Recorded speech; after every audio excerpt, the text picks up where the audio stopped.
அன்பார்ந்த இறைமக்களே, கிறிஸ்துவின் மறுப ஜபக்குழியின் வாயிலாக இன்று உங்களை சந்திப்பதில் நான் பெரும் மகிழ்ச்சி அடைகிறேன். மக்களை, சந்தோஷமாக இருக்கீங்களா? நிறைவாக இருக்கீங்களா? மகிழ்ச்சியாக இருக்கீங்களா? மன அமைதியாக இருக்கீங்களா? சாலமோன் ஞான நூல்லாம் நம்ம மரித்தவர்களுக்கு என்ன, இவ்வுலகில் வாழ்வோர்களுக்கு என்னங்கிறத விளக்கி கூறுது இல்லையா?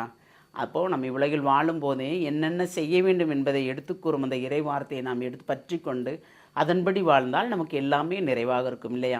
இன்றவர் நமக்கு என்ன இறைவார்த்தை தருகிறார் பார்ப்போமா? சாலமோனின் ஞான நூல் அதிகாரம் 5 இறை வார்த்தை 21 23 முடிய. மின்னல் கீற்று இலக்கை நோக்கி நேராக பாயும். நான் ஏற்றிய வில்லினின்று புறப்படும் அம்பு போல் அது முகிலிலிருந்து குறியை நோக்கி தாவும். எரியப்படும் கவன்களைப் போல சினம் செறிந்த கல்மலை விழும். கடல் நீர் அவர்கள் மீது சீறி பாயும்.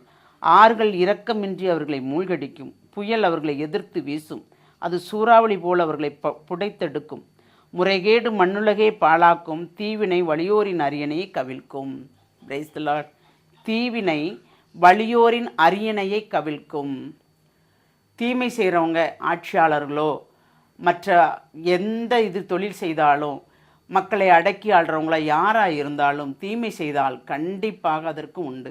இறை சித்தம் இல்லாமல் யாருமே ஆள முடியாது நம்மளை இல்லையா? அந்த காலத்தில் அரசர்கள் ஆண்டதும் அதுதான், இந்த காலத்தில் ஆட்சியாளர்களும் அதுதான். இறை சித்தம் இல்லாமல் எதுவுமே இல்லை. என்னால் முடியும் என்னால் முடியும் என்றால் இல்லை. இறை திட்டம் எதுவோ அதுதான் எல்லாமே நடக்கும் இல்லையா? அப்போ தீயவர்கள், அதாவது இறை பற்றில்லாதவர்கள் எப்படி இருப்பார்கள்? எரியப்படும் கவன்களை போல சினம் செறிந்த கல்மலை விழுமாம் அவர்கள் மீது.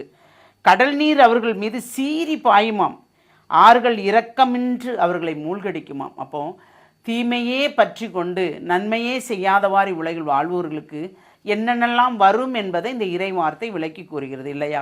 அப்போ அந்த இறை வார்த்தையின் மூலம் நாம் வாழ்கிறோமா? இதுவரைக்கும் நாம் வாழ்ந்த வாழ்க்கை எப்படி இருந்தது? நன்மையாக இருந்ததா, தீமையாக இருந்ததா? நம்மை ஆராய்ந்து பார்த்தோமா? அதாவது நாம் நல்ல வாழ்க்கை வாழ்கிறோம், இறைப்பற்றோடு வாழ்கிறோம் என்றால் நமக்கு பயம் இல்லை மக்களே. ஆம், என்றால் நாம் இறைவனோடு சேர்ந்து வாழ்கிறோம். நாம் சிறு சிறு தவறுகள் செய்தாலும் இறைவன் நமக்கு உடனே அதை சுட்டி காட்டி அதிலிருந்து நம்மளை மீட்டு வெளியே எடுக்கிறார்ல. அப்போ அதற்கு நாம் நன்றி சொல்வோம். எப்பொழுதும் நாம் நன்மை மட்டுமே நாடும்படியும் தீமையற்ற காரியங்களை நாம் செய்யும்படியும் நம்மளை நாம் தயார் நிலையில் வைத்திருப்போம்.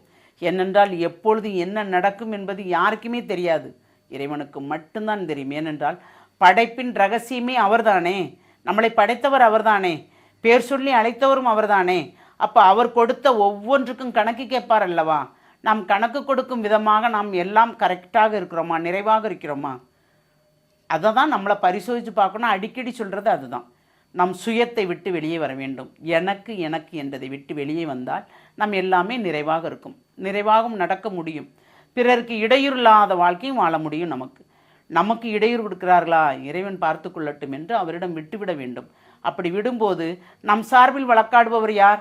இறைவன் மட்டும்தானே. அதனால் அவர் மட்டுமே நம் சார்பில் வழக்காடுவார்.